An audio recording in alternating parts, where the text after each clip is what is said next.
The toast wasn't mine. It never had been. My daughter stood, smiling so brightly it almost hid the venom in her words. "Happy Father's Day, Dad," she said, but she wasn't looking at me. She was looking at my father-in-law. The restaurant fell silent as she held up a set of keys. "Here's your new car." Applause. Laughter. My wife kissed her father's cheek. Then my daughter turned her gaze to me. "The mortgage is due Sunday." It wasn't a joke. I knew the tone. It was an order. I raised my glass, pretending to drink, but my throat was dry. I'd been replaced, not in title, but in meaning, and they wanted me to pay for it. It hadn't started this way. I met my wife when I was 24. She had a sharp smile, a quicker wit, and a way of making me feel like the room got brighter when she walked in. Her father didn't like me.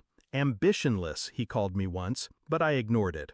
We built a life, a daughter, a home. I worked, saved, sacrificed. I missed vacations, skipped hobbies, poured every spare dollar into the family.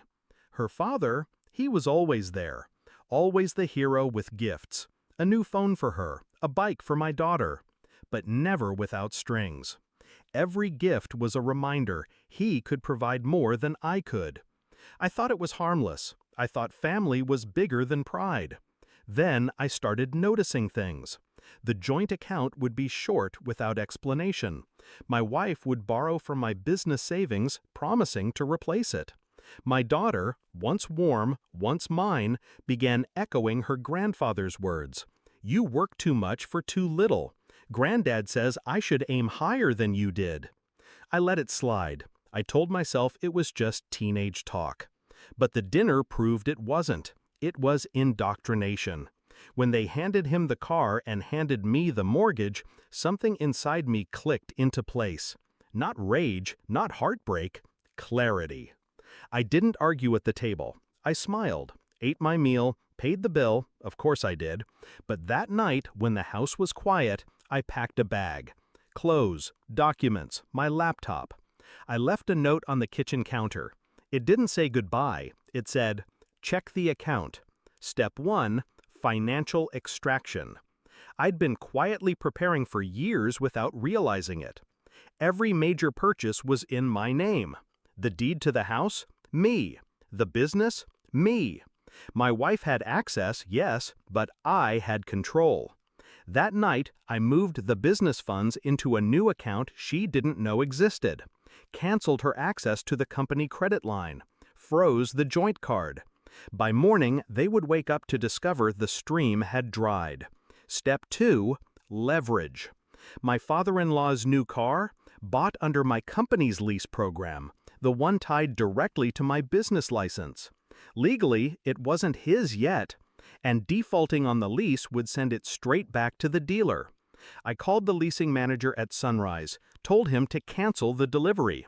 By 9 a.m., the keys in my daughter's hand were just a piece of useless metal. Step 3, information. I had years of messages, transfers, and quiet loans from the company account to cover their personal expenses. On paper, it looked like embezzlement.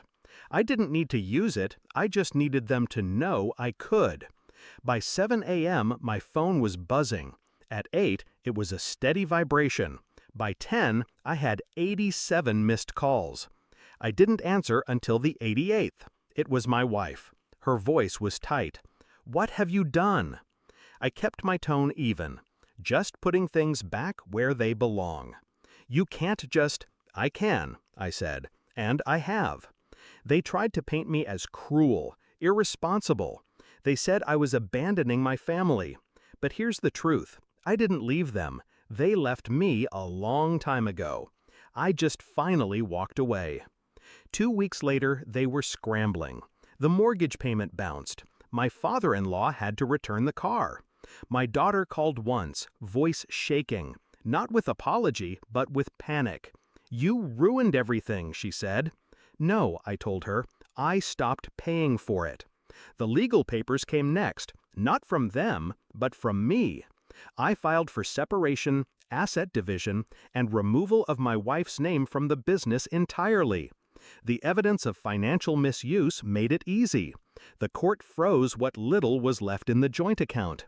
Her father tried to intimidate me, showed up at my office. I didn't even invite him in.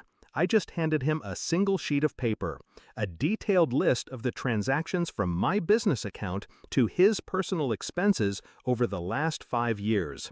"This is a copy," I said. "The other is with my lawyer. Try me." He left without another word. The final blow came a month later, during mediation. The mediator asked about financial responsibility moving forward. I slid the mortgage documents across the table, the ones with only her name on them after I'd refinanced the house out of mine.